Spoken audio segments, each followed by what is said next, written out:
ഇതൊരു കുടുംബത്തിൽ നടക്കുന്നൊരു ചടങ്ങായി കണ്ടുകൊണ്ടാണ് ഞാൻ സംസാരിക്കുന്നത്. പെട്ടെന്ന് എനിക്ക് മനസ്സിൽ തോന്നിയത്, എൻ്റെ വളരെ കാലത്തെ ഒരു സംശയമായിരുന്നു, നമ്മളൊരു കാര്യം അല്ലെങ്കിൽ ഒരു കാര്യം പുറത്തറിഞ്ഞാൽ 4 പേരറിഞ്ഞാൽ മോശമല്ലേ, അല്ലെങ്കിൽ 4 പേരെ എപ്പോഴും പറയാറുണ്ട്, ഇത് ഇങ്ങനെയുള്ള കാര്യങ്ങൾ 4 പേരറിഞ്ഞാൽ മോശമല്ലേ, അതുകൊണ്ട് ചെയ്യാതിരിക്കുക. അപ്പം ഞാൻ പലപ്പോഴും ആലോചിച്ചിട്ടുണ്ട് ഈ 4 പേരാരാണെന്ന്. ഇന്നെനിക്ക് അവരെ കണ്ടെത്താൻ കഴിഞ്ഞു. സത്യനന്ദിക്കാട്, പ്രിയദർശൻ, ബാലചന്ദ്രൻ, രഞ്ജിത്ത്. അപ്പം ഇത്തരം കാര്യങ്ങൾ അവരറിഞ്ഞു കഴിഞ്ഞു. അപ്പം ഏതായാലും നനഞ്ഞു, ഇനി കുളിച്ച് കയറാം എന്നുള്ളൊരു നിലപാടാണ്. എന്തായാലും വളരെയധികം എന്താ പറയേണ്ടത്, സന്തോഷമല്ല, അതിൽ കവിഞ്ഞൊരു വാക്ക് എനിക്ക് മനസ്സിൽ വരുന്നില്ല. അതുകൊണ്ട് എന്തെങ്കിലും ഒരു വാക്ക് നിങ്ങൾക്ക് തന്നെ അതിനെ തിരഞ്ഞെടുക്കാം. ആ ഒരു അവസ്ഥയിലാണ് ഞാൻ പലപ്പോഴും പറയാറുണ്ട്, എൻ്റെ വീടും അല്ലെങ്കിൽ എൻ്റെ കുട്ടികളുടെ പേര്, എൻ്റെ സ്റ്റുഡിയോയുടെ പേരൊക്കെ ഞാൻ വിസ്മയം എന്നാണ് ഇടുന്നത്. കാര്യം ഞാനതിൽ വിശ്വസിക്കുന്ന ഒരാളാണ്. ഇതും ഒരു വലിയ വിസ്മയമായിട്ട് ഞാൻ കാണുന്നു. കാരണം ഒരിക്കലും ഇത്തരത്തിലൊന്നും എത്തിപ്പെടേണ്ട ഒരാളാണോ ഞാൻ എന്ന് ഞാൻ ചിന്തിച്ചിട്ടില്ല, ഒരാളല്ലെന്നും ഞാൻ ചിന്തിച്ചിട്ടില്ല. പക്ഷേ എവിടെയൊക്കെയോ ഞാൻ എത്തിപ്പെടുകയാണ്. ആ എത്തിപ്പെടലിൻ്റെ ഒരു ഭാഗമായിട്ടാണ് ഇന്ന് ഈ കൂട്ടായ്മയും ഞാൻ എപ്പോഴൊക്കെ എഴുതിയ കഴിഞ്ഞ 2 വർഷത്തിലെ അല്ലെങ്കിൽ 3 വർഷത്തിലേറെ എഴുതിയ 34 ബ്ലോഗുകളുടെ ഒരു പുസ്തകം ഇവിടെ ഇന്ന് മാതൃഭൂമി പ്രകാശിപ്പിച്ചത്. ഒരുപാട് പേരോട് നന്ദിയുണ്ട്. ആദ്യം മാതൃഭൂമി ബുക്സിനോട് ഉള്ള എൻ്റെ നന്ദി പറയുന്നു. പിന്നെ എൻ്റെ ഈ ബ്ലോഗ്, ഞാനിത് ഒരു പക്ഷേ വീണ്ടും ഒരു വിസ്മയം എന്ന് പറയുന്നത്, ഈ ബ്ലോഗുകളെല്ലാം തന്നെ ഞാൻ എൻ്റെ കൈയക്ഷരത്തിലാണ് എഴുതുന്നത്. മറ്റേ ബ്ലോഗുകൾ പലതും ആൾക്കാർ ഇപ്പോൾ ഒരുപാട് മീഡിയയിൽ, ഇലക്ട്രോണിക് മീഡിയയിലൊക്കെ നിങ്ങൾക്ക് ടൈപ്പ് ചെയ്യാം, വേറെ പലതരത്തിൽ ചെയ്യാം. പക്ഷേ എൻ്റെ കൈയക്ഷരത്തിൽ തന്നെ എഴുതുന്നു എന്നൊരു പ്രത്യേകത ഈ ബ്ലോഗിലുണ്ട്. അപ്പോൾ ഈ ബ്ലോഗുകൾ completeactor.com എന്ന് പറഞ്ഞിട്ട് ഒരു സൈറ്റ് തുടങ്ങായാലോ എന്ന് പറഞ്ഞ് കുറച്ച് ആൾക്കാർ എന്നോട് ചോദിച്ചു. അപ്പോൾ ഇത്തരം കാര്യങ്ങളിൽ എനിക്ക് വലിയ താല്പര്യമില്ല. ഒന്നാമത് ഞാൻ അത്ര ഒരു കമ്പ്യൂട്ടർ സാബിയോ അങ്ങനെയൊന്നും അല്ല. എനിക്ക് സത്യസന്ധമായിട്ട് പറഞ്ഞാൽ അത് നന്നായിട്ട് ജോലി ചെയ്യാൻ അറിഞ്ഞുകൂടാത്ത ഒരാളാണ്. ചിലപ്പം എപ്പോഴും ഞാൻ പറയും, എനിക്കൊരു റൂമിൽ പോയി കഴിഞ്ഞാൽ അതിൻ്റെ ടെലിവിഷൻ വെക്കാൻ അറിയില്ല, അല്ലെങ്കിൽ അതിൻ്റെ ഒരു വീഡിയോ കണക്ട് ചെയ്യാൻ, അങ്ങനെയൊക്കെയുള്ള കുറച്ച് കാര്യങ്ങൾ അറിഞ്ഞുകൂടാത്ത, എന്നാൽ ഒന്നും അറിഞ്ഞുകൂടാത്ത ഒരാളാണ് ഞാൻ. അപ്പം ഞാൻ പറഞ്ഞു, ഇതൊക്കെ ആവശ്യമുണ്ടോ എന്ന് ചോദിച്ചിട്ട് ഒരു സംഘം ചെറുപ്പക്കാർ ചേർന്നാണ് ഇത് completeactor.com എന്ന് പറഞ്ഞ ഒരു പ്രസ്ഥാനം തുടങ്ങിയത്. അത് വളരെ നന്നായിട്ട് പോവുകയും അതിലേക്ക് ഒരുപാട് കാര്യങ്ങൾ ചേരുകയൊക്കെ ചെയ്യുന്ന സമയത്താണ് ഇങ്ങനെ ഒരു ബ്ലോഗ് എഴുതാൻ എന്നൊരു തോട്ട് ഉണ്ടായത്. സത്യേട്ടൻ പറഞ്ഞത് സത്യമാണ്. ഞാൻ ഒരുപാട് ഇങ്ങനത്തെ എന്താണ് എൻ്റെ ഇഡിയോസിൻക്രസീസ് എന്നൊക്കെ വേണമെങ്കിൽ പറയാവുന്ന എൻ്റെ ഭ്രാന്തമായ ഒരുപാട് കാര്യങ്ങൾ, ഒരു പക്ഷേ നമ്മളൊരു സിനിമയിൽ അഭിനയിക്കുന്ന സമയത്തൊക്കെ നമ്മൾ ആ ഷോട്ട് കഴിഞ്ഞിട്ട് റിലാക്സ് ആകുന്നതൊക്കെ ഇത്തരം കാര്യങ്ങളിലൂടെയാവാം. രഞ്ജിത്തിൻ്റെ ഏതാണ്ട് എൻ്റെ 100-ൽ പരം എഴുത്തുകൾ ഒരു പക്ഷേ ഉണ്ടാകും. അതൊക്കെ ഒരിക്കലും പ്രദർശിപ്പിക്കരുത് എന്ന് ഞാൻ വിനയപൂർവ്വം അഭ്യർത്ഥിക്കുന്നു. കാര്യം അത് എഴുതി എനിക്കും വായിച്ച അദ്ദേഹത്തിന് മാത്രമേ മനസ്സിലാവുള്ളൂ. അമ്മാതിരി സാധനമാണ്. എന്തായാലും അങ്ങനെ കുറേ ബ്ലോഗുകൾ ചേരുകയും അതിന് ഒരുപാട് ആൾക്കാർ അതിനെ റെസ്പോണ്ട് ചെയ്യുകയും ചെയ്യുന്ന സമയത്ത് ഒരു പുസ്തകമാക്കട്ടെ എന്ന് ചോദിച്ചപ്പോൾ ഞാൻ ശരിയെന്ന് ഉത്തരം പറഞ്ഞു.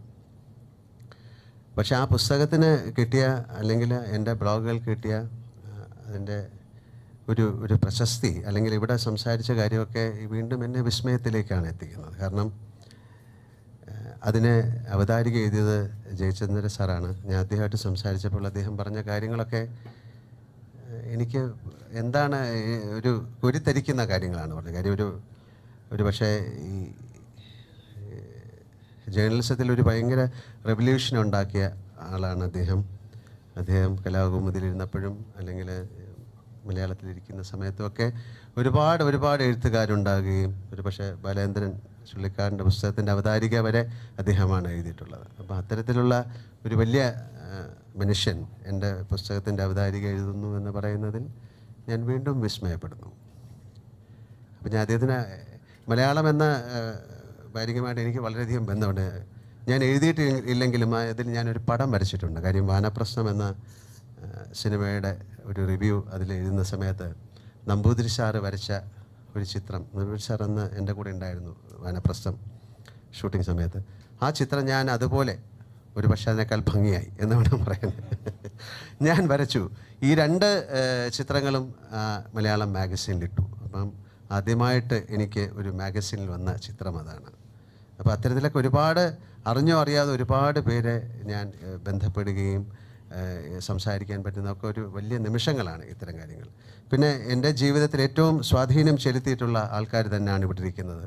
പ്രിയദർശൻ, അല്ലെങ്കിൽ സത്യേട്ടൻ, രഞ്ജിത്ത്, ബാലചന്ദ്രൻ. എനിക്കിതിൽ വളരെ കുറച്ച് മാത്രം ബന്ധമുള്ളത് ബാലചന്ദ്രനുമായിട്ടായിരിക്കും. എന്നാലും ഞങ്ങൾ പരിചയപ്പെടുന്ന സമയത്തും അല്ലെങ്കിൽ കാണുന്ന സമയത്തുമൊക്കെ കുറച്ച് വാക്കുകൾ ഏറ്റവും കൂടുതൽ സംസാരിച്ചിട്ടുള്ള ഒരാളാണ് അദ്ദേഹം.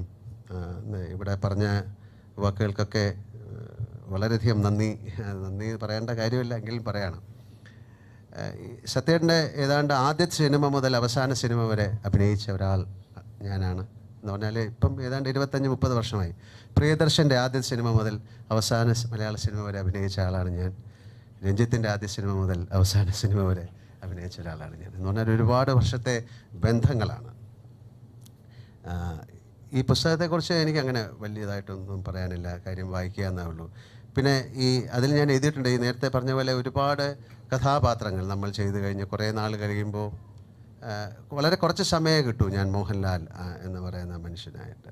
ആ സമയത്ത് ഭയങ്കരമായിട്ടിരുന്ന് ആലോചിച്ച് ഒരു കഥ എഴുതാം അല്ലെങ്കിൽ ഒരു ബ്ലോഗ് എഴുതാം എന്നൊന്നും വിചാരിച്ചതല്ല. ഞാൻ ജീവിതത്തെ വളരെ ലഘുവായി അല്ലെങ്കിൽ വളരെ എന്താ പറയുന്നത്, ഞാൻ വളരെ ഫ്രീ ആയിട്ട് കാണാൻ തുടങ്ങിയപ്പോൾ ഞാൻ സ്വതന്ത്രനായി. അങ്ങനെ ഒരു വളരെ സ്വതന്ത്രനായി കഴിഞ്ഞപ്പോഴാണ് എനിക്ക് ചുറ്റുപാടുകൾ നടക്കുന്ന കാര്യങ്ങളെക്കുറിച്ച് അതിലിടപെടാനൊക്കെ തോന്നുകയും എനിക്ക് എന്തെങ്കിലും എഴുതണം എന്നൊക്കെ തോന്നുകയൊക്കെ ചെയ്യുമ്പോൾ എനിക്ക് പറ്റിയൊരു സ്പേസ് ഈ CompleteActor.comലുണ്ട്. അപ്പോൾ എനിക്ക് മാത്രം അല്ലെങ്കിൽ എന്നെ മാത്രം ഇഷ്ടപ്പെടുന്ന ആൾക്കാർ മാത്രം വായിക്കുന്ന ഒരു സ്പേസ് ഉള്ളത് കൊണ്ടാണ് ഞാൻ അതിൽ എഴുതി തുടങ്ങിയത്. അതിലുപരി ഞാൻ വളരെ കാലം മുമ്പ് പൂനെയിലെ ഓഷോയുടെ ആശ്രമത്തിൽ ഞാൻ പോയ സമയത്ത് വളരെ മനോഹരമായ കുറേ പെയിൻറ്റിങ്ങുകൾ ഞാൻ കാണുകയുണ്ടായി. അപ്പം ഞാൻ അവിടെ ഉള്ള ആൾക്കാരോട് ചോദിച്ചു, ഇതൊക്കെ ആരാണ് വരച്ചത്?